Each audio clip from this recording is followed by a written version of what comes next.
Hi there, it's Ian here, and you're watching Grumpy Opinions, the show where I'm going to tell you all about what I think of films, TV shows, games, and life in general. Let's get on with the show. Outlander from Starz Entertainment is a show about Claire Beecham, a nurse from the 1940s who's hurled back in time to 1743. She's stuck with the Mackenzie clan Highlanders, and she's busy trying to find her way home. It's a little bit like Sam in Quantum Leap. Oh boy! Episode 5 of Outlander is called Rent, and sadly, despite the wonderful opportunity, it isn't a musical episode we'd all hoped for, although there is a little bit of singing in it. Claire's out on the road, enjoying the countryside in the lochs with Dougal, Jamie, Rupert, Angus, a new wee lad, and the usual bunch of featured extras who've been in pretty much every episode, but as of yet haven't actually had any lines. Sorry lads. She's also on the road with a new character, Ned McGowan. He's a lawyer and accountant for the clan Mackenzie. He's a pretty witty and well-read chap, and probably the only one that actually has a level of education similar to that of Claire. So now that they're out there, and they've got the Castle Leach well behind them, they end up doing a lot of wandering around, hanging about in little wee towns and hamlets, and picking up a bit of rent and stuff, money, wee pigs, chickens, grain, that sort of thing, and Claire helps the local wifeys roll some pissy cloth around, and then has a bit of a bevy with them. It's all fun and games, until Angus comes along, and he starts pushing her around, and then some random English chap comes to Claire's aid, but against the odds of all the regular cast, and presumably looking at his short-term contract, he decides to bottle it, and runs away. But only to then don a soldier's outfit once he's in secret. Dun dun dun! Turns out he's a redcoat, but I'm sure that this won't have any importance later on in the show. They're also doing a little bit of hanging out in pubs, where Dougal does a lot of wandering around and shouting things in Gaelic, and then every now and again decides to rip the shirt off Jamie to expose his lovely back prosthetics. So, what's that all about? Well, we're not really sure, because of course Claire doesn't speak any Gaelic, but she starts to realise it, and with a heavy-handed bit of monologuing over the voiceover, she starts to explain it might just have something to do with Bonnie Prince Charlie.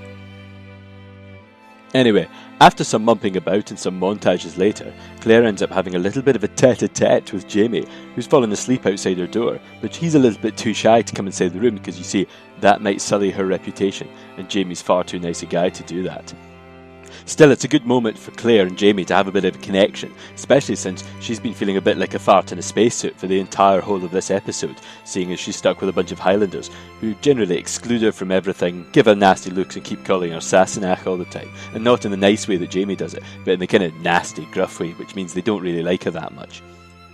But in fact, it turns out that even her companions are actually nicer than we think, because she might be a Sassenach, but she's their Sassenach, and they get a little bit tetchy at some yokels who start being all lewd about Claire in some Gaelic.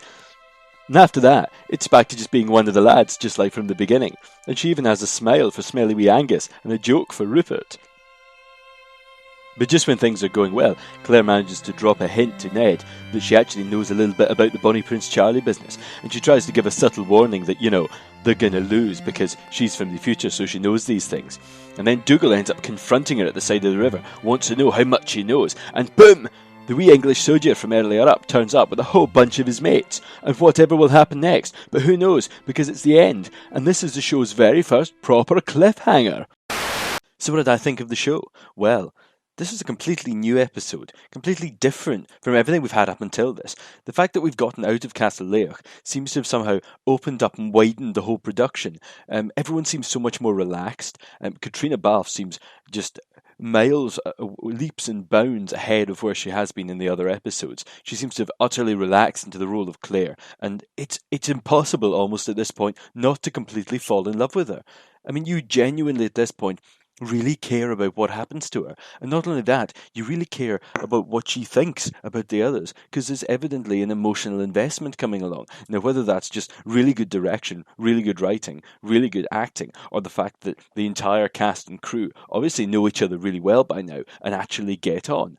But by the end of the episode, when Claire starts being happy around people like Rupert and even, God forbid, Angus, you actually understand why, and you start to think, it's quite nice and it's quite entertaining, and you start to have a little love heart come up just about the whole situation. You feel happy. You almost want to be there, which is something that I've never felt up until this point, actually watching the show. You didn't actually want to be there. Now, before you go rolling your eyes or changing the channel, what I actually mean by that is you want to be there in the sense that it actually seems like a nice, happy place full of camaraderie and interest. The way that you feel when you're watching shows and you think, God, that seems like a great bunch of people who have a really good time together. And they really seem like a sound bunch. And yet, up until this point, I've not felt that. I felt, oh, you feel like an outsider. And, again, that makes sense, being as it's from Claire's point of view. In fact, I think that really is the basis of why this episode is really much better than everything else has come up to this point. We actually care about these people, not just Claire and Jamie. Because I know lots of people would say, oh, I'd love to be an Outlander because Jamie. Now, fair enough, I understand you ladies, but he himself is not all that's in the show. I mean, if you watch any other TV show, if you watch Breaking Bad or Game of Thrones, it's not all just about the main characters. I mean, if you're in Breaking Bad, it's not just Walter and Jesse. Everybody loves Flynn. Everybody loves Hank. They love Saul and they love Mike. It's not, just the two main characters. Similarly with Outlander, up until now, it really has only been Jamie and Claire. And I know for a lot of the book readers, all they care about is Jamie and Claire, because it's that sort of romance novel. But the TV show has to be more than that. And I think this is the first time that it actually has managed to be more than that. And it really felt that way. And I think I've said enough about this because I've kind of overdone it. As I said, the acting in this episode was absolutely sublime. I mean, great turn by Bill Patterson as Ned Gowan. Some fantastic work by Graham McTavish. Really, really selling the whole Dougal being the patriotic, Bonnie Prince Charlie type of guy that he is. And then at the same time, Katrina Balfe absolutely nailing it. Completely nailing it as Claire, really, really selling the range of emotion. I mean, I know I made that joke in the very first episode about, Claire wandering around with a bitchy resting face, but the fact is, it's not got that. That aspect of it has been left behind in the book, and I think the performance really, really has come across brilliantly. But these are grumpy opinions, and so I have to say something about what I didn't like about the episode.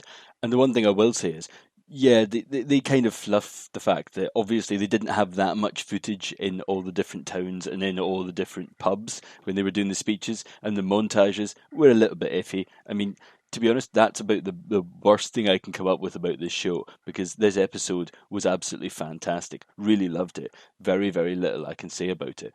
The only thing is, at this point, however, knowing the books, is unfortunately, I don't think it's going to be quite as good as this episode again for a while, because the things that are going to happen lead slightly into the sort of soap opera-ish and a bit over-the-top melodrama stuff. But anyway, the adaptation might be fantastic. But as it stands now, episode 5 of Outlander, Rent, is absolutely my favourite so far. Absolutely brilliant. So till next week, I've been Ian, and these have been my grumpy opinions.